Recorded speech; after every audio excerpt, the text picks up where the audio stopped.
Welcome to Life Plus Plus, where we aim to add value to life by sharing knowledge, life lessons, and combined experiences from our friends, colleagues, and associates. In each episode, we'll be talking about real life issues and things that are important to you. So if there's anything you want us to discuss, leave them in the comment section below or email us at lifepluspplus@throwdown.com. The email will be in the description under the video. This episode is brought to you by Kososhi Clothing. I am Lambo the Virus. Welcome to episode 3. With me today, I have my friend Oremia Tata from way back. Tope Laguda. How you doing, boss? Not too bad, right? How's life treating you? Whoa. As one would expect or not expect, depending on how you look at it or depending on what you expect from life. The good, the bad, the ugly, you take everything. So yeah, I'm taking it in my stride, day after day. Yeah. But always starting with God. So yeah, Nice. How's life treating me? The way God wants it to treat me. Nice. That's good to hear. You've always been someone who's always on the bright side of life. And it's good to see that you've maintained that all through these years. Hopefully. No, it's good. It's good. It's something that's been consistent since I've known you, and it's a very good trait of you. So, Right. what's life like now? Life like now. Yes. Good question. Life like now Yeah. is different from what I thought life would be now. Back when we were in school, life was hip hop. Yeah. Like nothing to worry about. Just go about doing stuff. You're supposed to be studying, but you do everything else apart from study. True. But now, married, 2 children. I live in a village, only because I discovered not too long ago that I'm starting to become anti-human. And yeah, don't take that in a negative way. You have to explain that one. Yeah, I'll let you finish. when I start to have too many humans around me, I start to cringe and I want to stay away. Yeah. I think it comes from growing up. When I was growing up, I grew up in Egbeda. Back when we moved there, it was very quiet, very, very quiet. And my mom never really allowed us to go out. So we couldn't even interact with neighbors. We were like right there, do everything inside the house or in the compound, and don't talk to anyone. So I've grown up to not like people around me. I like my space. So we've moved, when we moved down here to the UK, we started off in Canning Town and then moved to Hackney. East London. Yeah, East London. What? Bruh. And then moved to Ipswich. Moved to 2 places in Ipswich, and then I found that Ipswich was starting to become crowded, so I moved further out, afield into a remote village, surrounded by farmers, where I could appreciate nature. You could actually see birds. I have a bird bath in my garden. What? Birds actually come and, drink water. Is that to lure them in to kill the birds? Can't really say. I don't want them to hear. No, but really it's just, you open the window and you can actually feel nature. You feel closer to God, you can feel the breeze, you can see the trees, you can see the birds and watch them live their lives and actually emulate how they live. They don't worry, they just go about doing their own stuff. They don't fight for space. They don't try to hurt each other, So, yeah. So, living with my family now, the children, having children, and being married as well has taught me a lot of things that I never, ever thought that I would learn. And, I think it's allowed me to grow intellectually, spiritually, physically, Nice. So, yeah. Nice. And I have been privileged to meet your family.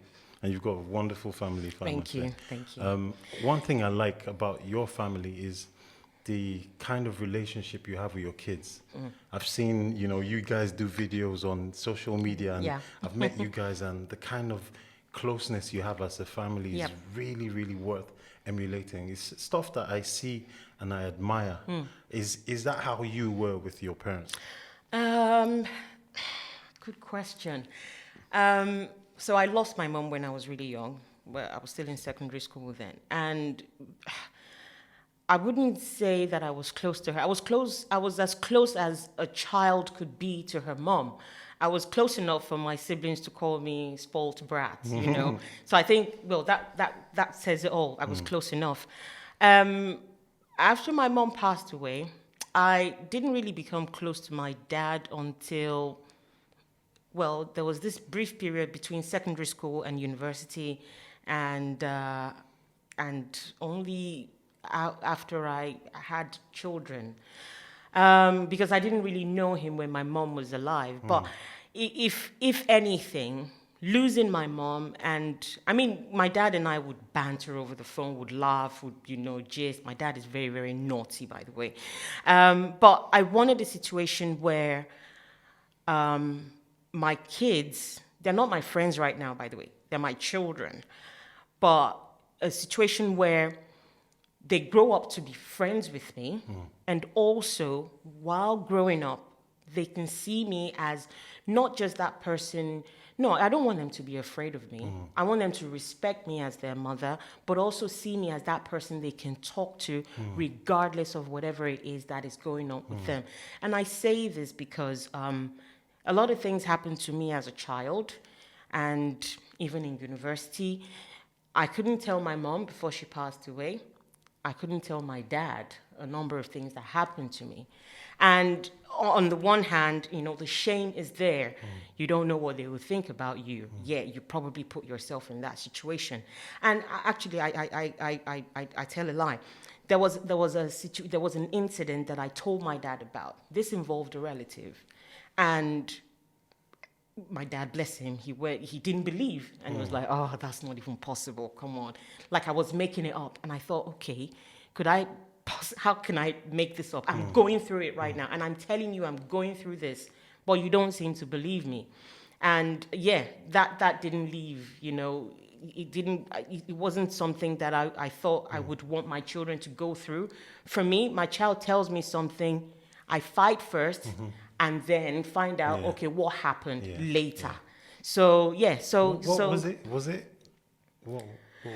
that particular one wasn't anything sexually related. It was just, you know, abuse on its own. Okay. Yeah, but, you know, like physical abuse. Yeah, physical, you know, and verbal abuse as well. And it was it was strange. It was really strange because it was someone I thought, wow, this person is close to us. You know, this is a close relative, and I never really thought that they could do such, you know, what they did. So yeah, you know, with things like that happening, and you know, you watch movies as well where that child keeps telling their parent, "Oh, I keep seeing this person," or "This is happening to me," and they don't believe until it's almost too late.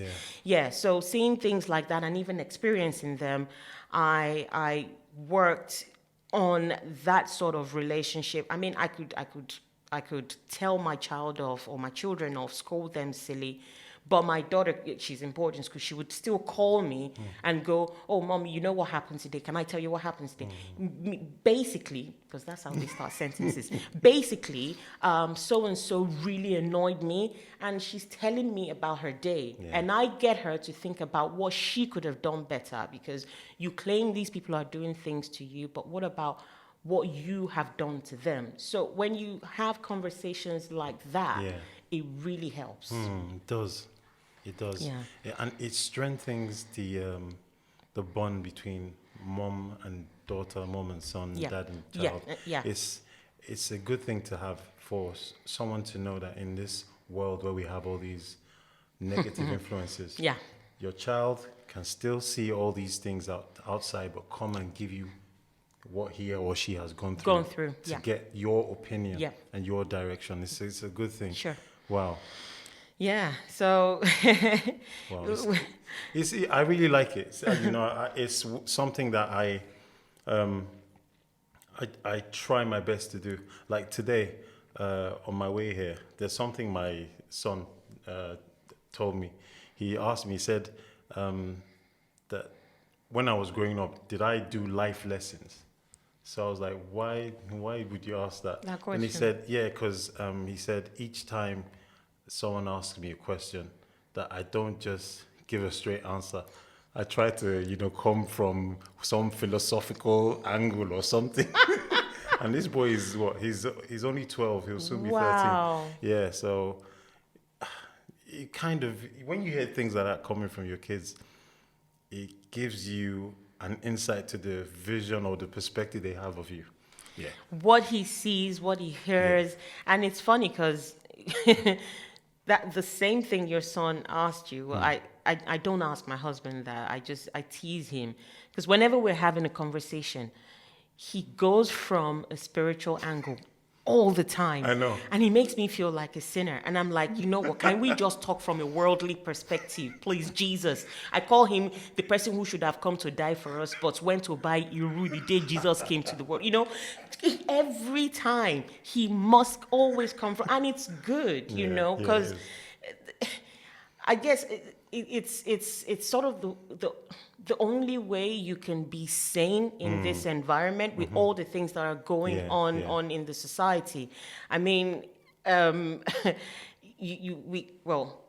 topic for today is discussing sex and rape, and if you don't have a higher being that you look up to and you have a one-to-one relationship with, it's easy to get sucked into the craziness that we have going on in this world. Yeah. So I do admire that, and it's good that your son is already seeing that part of you, especially at his young age. Yeah, it's really good. It is.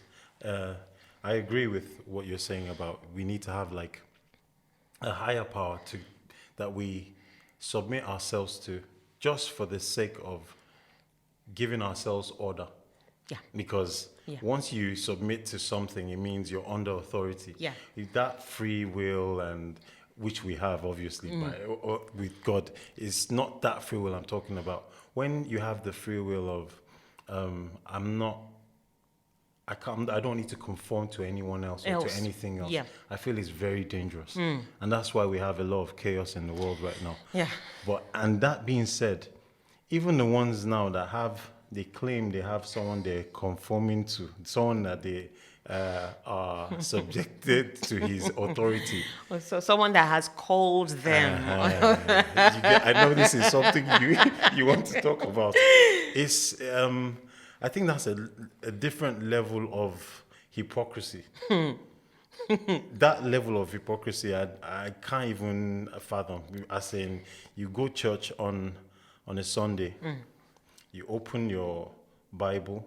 You don't even need to open the Bible. Even all the verses with the Bible, you already know. No, yeah. But when it comes to after church, when you shut that Bible, it's like you shut your brain as well. And everything changes from that saint to sinner. How, they can actually blend the two in one human being is kind of weird, though.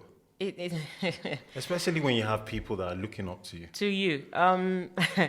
So in university, this I only started talking about recently because it was quite shameful, It was quite a shameful thing. I mean, I don't want to use the word shame. You feel ashamed, but it's nothing to be ashamed of because it happened to you. It could happen to anybody. I mean, we were supposed to. Well, I was supposed to graduate in year 2000, and I know I said earlier about back when we were in school, we were supposed to be studying, but we'd do everything else except study. But that said, you still knew that you couldn't go home with poor grades. You've got to. So.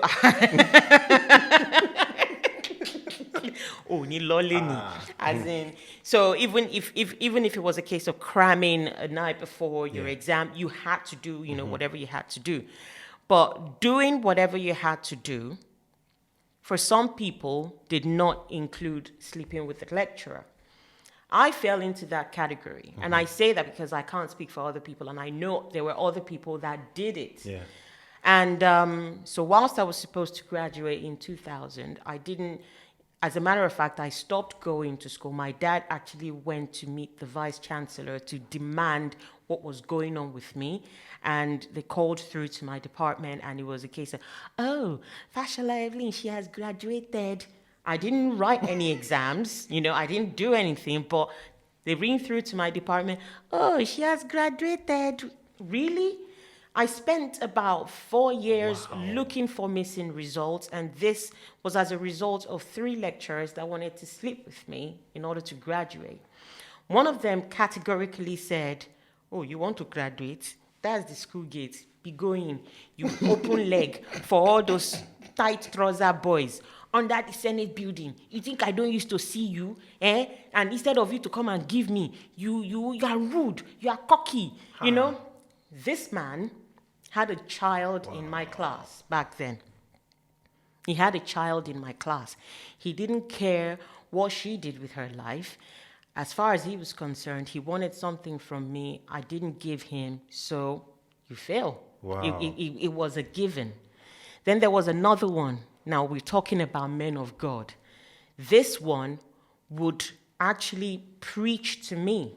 He would tell me to give my life to Christ categorically, quote Bible verses, tell me about living in sin, yada, yada, yada. And he told me, I will, in his own words, I will never forget, this is over how long ago now. I will caress you. You will get agitated so much that you will beg me to enter. I have to say these things. Because the words haunt me. And I was, and you know me back in school, I was a tomboy. And I used to look at myself like, what's going on here? Let's discuss. Are these people closeted somewhere? Because I look like a boy. We laugh now, but at the time I was frustrated. I would go to this man's office. He would tell me to come back because there were a lot of people around. I would go back to his office. I would be there with him alone. I can't find a result. And go there and start looking. And I'll start looking. I would find some of them, write everything down, put it on his desk. You better give your life to Christ. Blah, blah, blah, blah, blah. That's what he would do. He had children, and it carried on. And after a while, I was like, screw that. I'm done. You can have it. If you travel anyway, they don't even recognize certificates from Nigeria. So why am I killing myself over this? And it carried on like that. So when this recent one came up about, crest or no crest and all of that, and a lot of people were making a lot of noise about, luckily this time around, my circle didn't defend. When the other lady's issue came up in 2013, then, because hers was to a certain degree consensual, they thought that it was the story was coming from someone who was bitter, a woman scorned. But I was trying to explain to them that, for lack of a better word to use, she was in a trance and she woke up from it. And no one can, hand on heart, say that they haven't done things that they've been like, did I do that? What was I thinking? So it's a shame. It's a shame that we see men of God before we actually see God.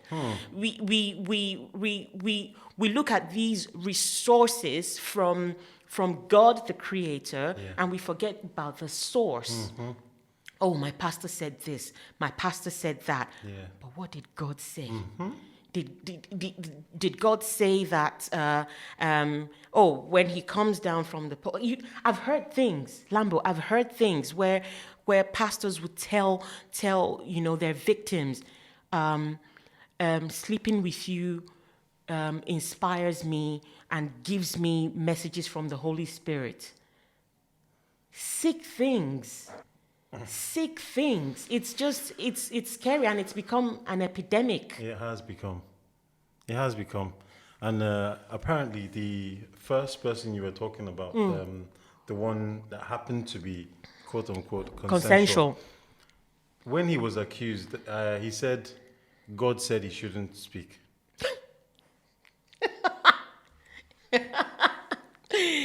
Oh, Lord. Niger. Yeah. Oh, yeah. God said he shouldn't speak. Leke will be in a good position to talk about, God speaking and God not speaking and what these people do. Yeah.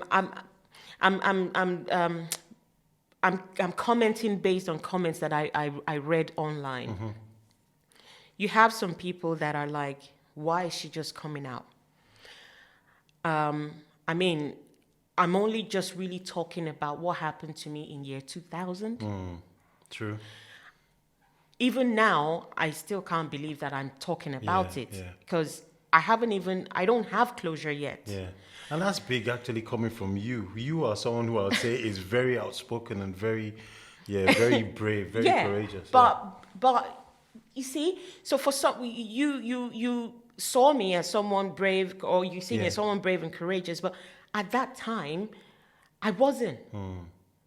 This lecturer that said about getting agitated and all of that, he told me, he said, repeat after me, I'm a failure, because I didn't sleep with him. What? Yeah. And the fear, Wow. because he had my life in his hands. I wouldn't be able to graduate, so I said it. Wow. That is evil. And apparently he's working somewhere, If I decide today that I want to come out and talk about it and mention his name, Nigeria is not ready for it. No, they're not. They're not ready They're for not. it. They're not. Because the victim is still being victimized. Yes. Yeah. Yes. Wow. Why do you want to destroy his life? Why don't you live your own life? That man has children. He's trying to make something. At least he made me who I am today. So what about me? Yeah. Wow. You That know? is- wow. It's speechless. Yeah, yeah. So I identify with. I don't want to call them victims. I identify with these people that have found themselves in unfortunate circumstances because I've been there before. I mean, if all those times that I used to go into the lecturer's office to go and look for my results and I was there alone and he raped me, people would come out and say, What were you doing? "What were there? you doing there? Why were you there We alone?" know how our people think. We know the excuses Yeah. they give. It's how can this sort of thing change? It's because the problem now is not just the individual anymore. The problem, when you look at it sociologically, it has to do with our society. Nigeria, we have a certain way we think, and it's very archaic. It's very scary. It is scary. It is scary. How does one start to cleanse that mindset? We As in Kuyemio. it's a lost generation, honestly. I sorry, not sorry. We that we know. I mean, we can do this. We can teach our children. Yeah. We can let them know they always have the right to speak out. Their freedom is not in someone else's hands. They shouldn't be afraid of what people will think. And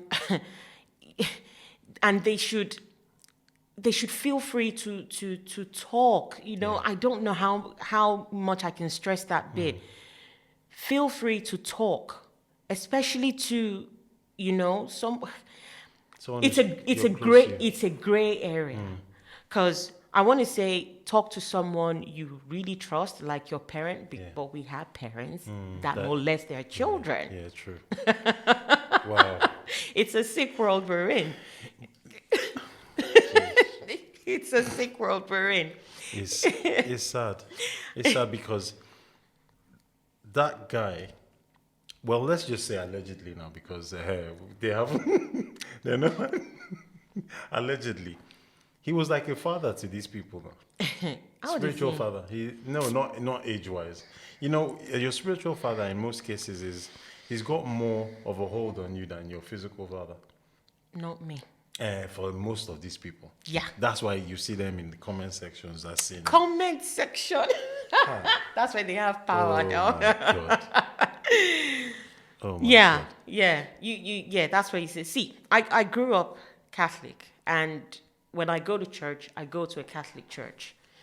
And even way before I got married, a part of me, even though I didn't know how to communicate or connect with that side of me, didn't understand some things that happened, even in the Catholic Church, back home. And sometimes I would avoid going to church, and it was always war with my dad. Like, all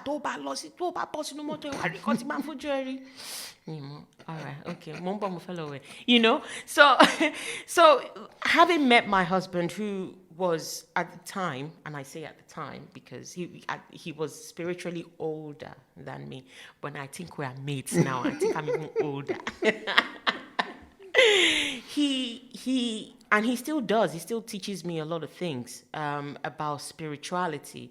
And it took a while for me to accept the spirituality side of things. It took a while for me to leave that religious aspect. And that's where a lot of people are still in bondage. They believe that salvation is in the building. And that's why it starts and ends in that building. That's why when they come out of that building, immediately, they don't care about car park or whether they've blocked someone or whether they splashed someone with water or they, drove over someone's foot or maybe they brushed someone. Because you They're look going to fulfill their duty, and that's it's a duty. Wow. It's a checkbox. I've done this Sunday, my Sunday best, You've got this dress special for Sundays. But what about your heart? What is your heart's best? Yeah. Not Sunday best. What is in there? What are you thinking towards this person? Because you're going to church, even in church, you're like, sister, this one. He's closer to Pastor Okini than I am. Rubbish. Yeah, don't say it. Just come in and do your own work. Nonsense. It doesn't make sense. What was with the competition in church? There's a lot of fight. And you see people that are like, I stopped going to that church. They do rubbish there. I'm now going to another. You see the adultery that happens with, and like, you people realize that God is in one place and in all places. Yep. Is here. Yep. What do you do on a daily basis? You hinge your salvation on a human being. Wow. And they claim that, God anointed them. I don't know whether it's olive fire. I don't know whether it's olive oil that, they sell in Tesco. Because dead.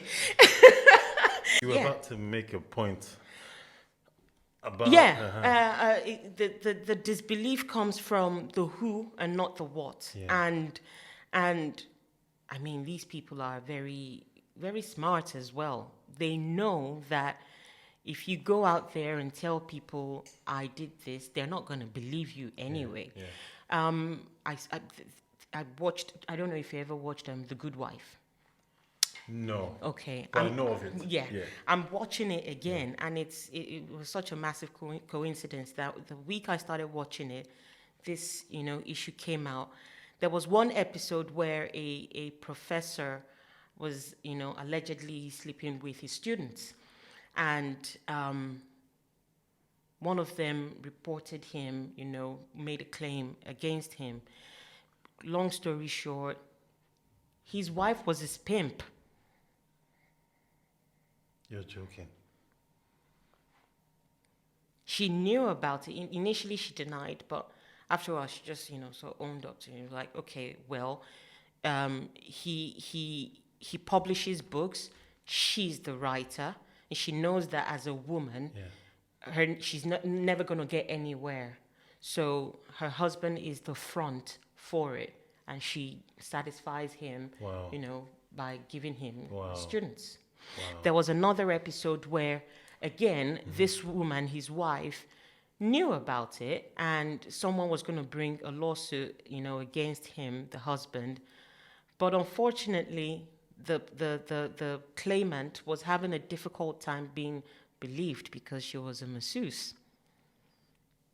You know, when you're So they massaging, judged you when by you're your profession. already, it was already difficult for her. Wow. And when the lawyer spoke to the wife, she was like, don't do this. Don't do this.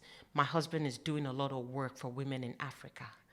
And the lawyer goes, okay, so what about this woman that he's, molested? And she goes, well, what's one woman compared to the dozens he's helping in Africa? So these people are people in high places, influential people doing good. Yeah.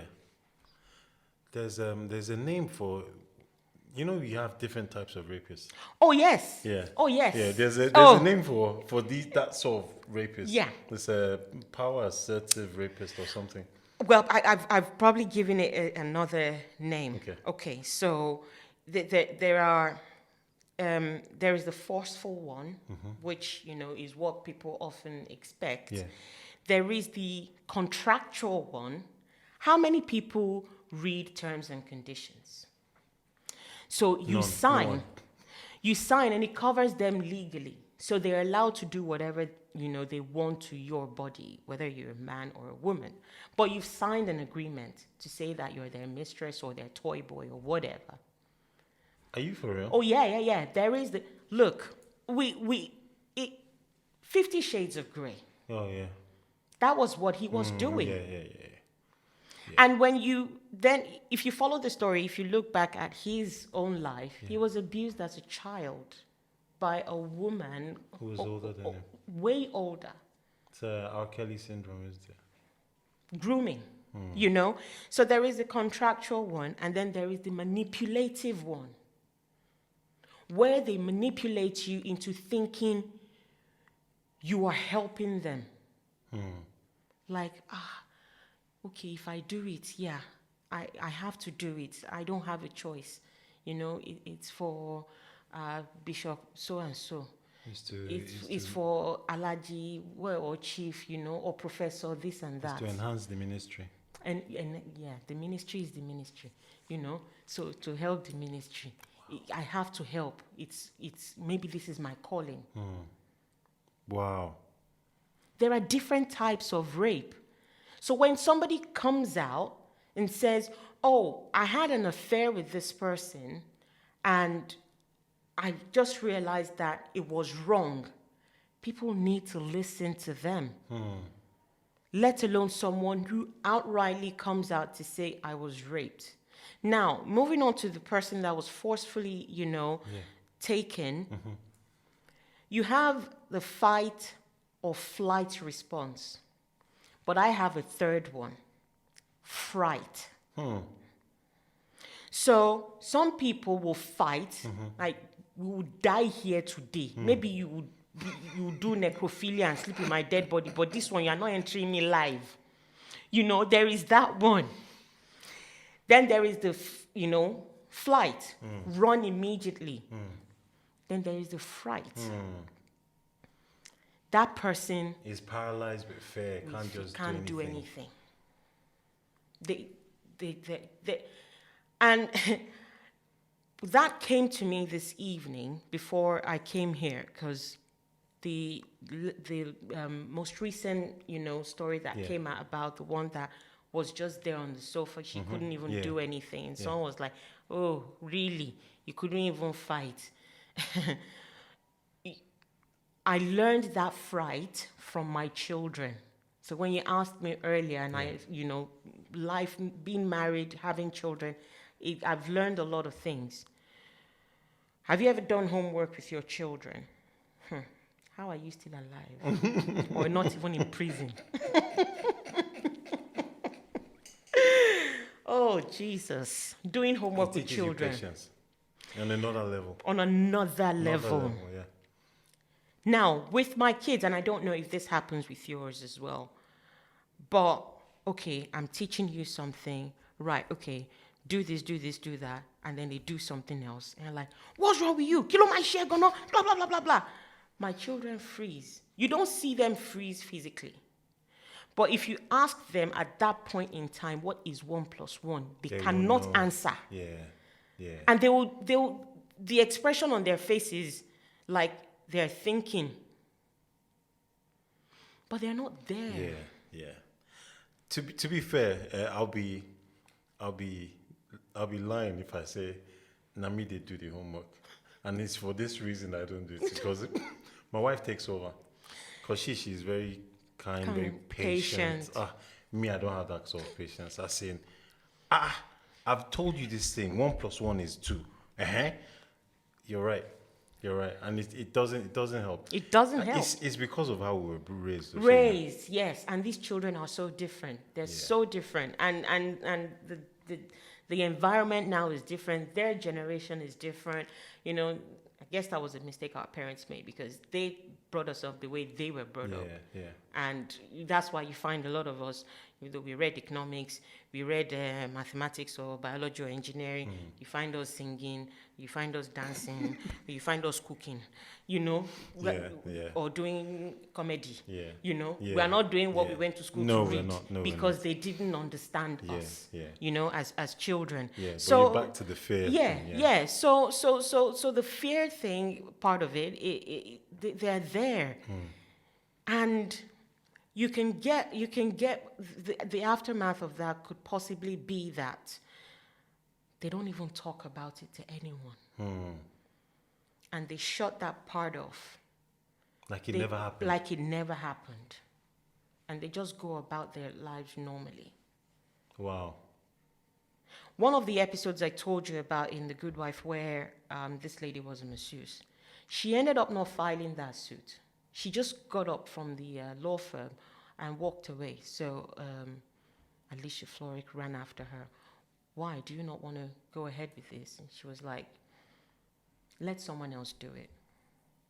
Because if she goes ahead to file that suit, media will look into her and they will pick her apart and they will touch on every aspect of her life that equates to her deserving to be sexually harassed. Try to justify it.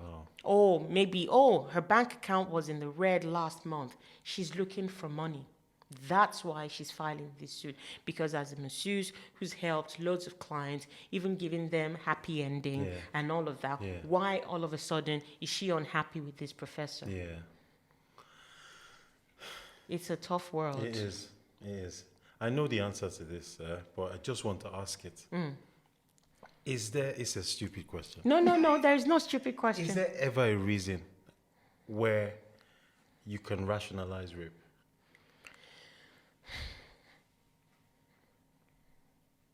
Like understand it. Like you say, this is why it happened, and I understand it, and it's fine. Well, I wouldn't say that it's fine. The only reason why I would say I can rationalize rape is because I understand that there are possessions of different kinds. We don't acknowledge that there are more of us roaming around than we can actually see. And people are keeping companies that we don't know. People are hearing things. People are possessed. But they look good. You don't know what I'm thinking towards you. I don't know what you're thinking towards me. But we're here right now, we're having this conversation. But people don't realize that. They see things just on the physical. Yeah. And that's why I will, to a certain degree, be able to rationalize it. I don't want to use the word understand. Well, I guess I could say understand, because that person is a vessel that is being used by that spirit. It's possession. So it's not like you're rationalizing it, but you know the reason. The reason behind it. Because I don't get how... okay, before we started, you asked me if I wanted malt. I said, no, thank you. Did you force it down my throat? So I don't get how... oh, hey, let's have sex. No. And then it turns to tearing the person's panties and forcing. What part of... I don't get it, you know? Oh, God. But, okay, what would have happened if I had said yes? Would the person have walked away? Because I'm not understanding. It Funny does enough, no... there are people who no actually means yes to them. But yes still means yes. Yes means yes. But- Yes. but- I mean, in some cases, weird enough, the yes means no. Again, possession. Yeah. Where you don't even understand what Exactly. people are I know, saying. I know. People are twisted. So twisted. Yeah, people So are twisted. twisted. Yeah. So that's where it comes from. Where you see an old man raping a child, or even a father sleeping with their daughter, or even raping their son. You know, a lot of these things happening. The sooner we see that it is possession, Yeah. then it helps us towards, you know, solving that problem. People need to start being spiritual. It's essential. How spiritual can someone get? We're in a country, or we're from a country where you've got imams, you've got pastors, you've got àwọn Mùsùlùmí òdodo, you've got the SU, you've got Deeper Life. The life, yeah. There was one, listen to the name of this church that my younger brother was telling me on Saturday. Somewhere in, I think it was Yaba or something, one new church.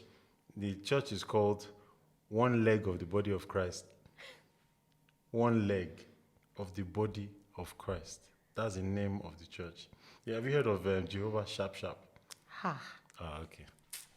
So anyhow, we're from a country like that where we've got church is there. It'd be like sand in Nigeria. But in that same country, you have people who are marrying children, especially in the north, under 12. Age of 8, and yeah. So It's what do you mean about spirituality now? that's not spirituality. They're just... But it's in some of the books now. Look, if we want to get into the topic of, you know, holy books and things, Yeah. are we really reading the holy books? Because a lot of things that are written in these books have become man-made, Yes. twisted, agreed. Yeah. changed slightly. You know, when you write a sentence and you omit an alphabet or Yeah, a and it letter means or a something else. word, and it means something else. Yeah. Another thing is, if I send you an email, the way you interpret it will be different from the way It was meant when you sent it. when I sent it. Yep, agreed. So, again, Chinese whispers. Yes. You hear something, by the time it gets to the fifth person, Yeah. it has changed. Yeah. That's the situation we have with holy books right now. And that's why we see, you know, religious fanatics that say theirs is the only way, otherwise we have to behead you or we have to kill you. Yeah, I agree. And when it comes to, like you said, delving into that realm, Yeah. we can go deeper Deeper, and deeper. deeper till we get lost. Yeah. But when it comes to the people in our country, the majority, the ones that are the internet gangsters, the ones that are ready Keyboard warriors. What? They would Those destroy ones, you. They don't even know Bible. It's what the Geo tells them that they take every Sunday. That's why you hear my pastor said, or Gio said, Yeah, exactly. And it's I don't get it, man. You have Bible now. It's, in most cases, Bible is even free. Yeah. Read it. Oh yeah, Bible read app it on like, the phone read it is like free. cough syrup. Even Codeine diet. As in, even if you just they take them little by little every day, Every day. you start to get more knowledge for yourself. Yeah. You'll be able to interpret that Bible for yourself. Not wait for someone to teach you. Again, sorry, not sorry. But you just said about knowledge for yourself. We are lazy. Very.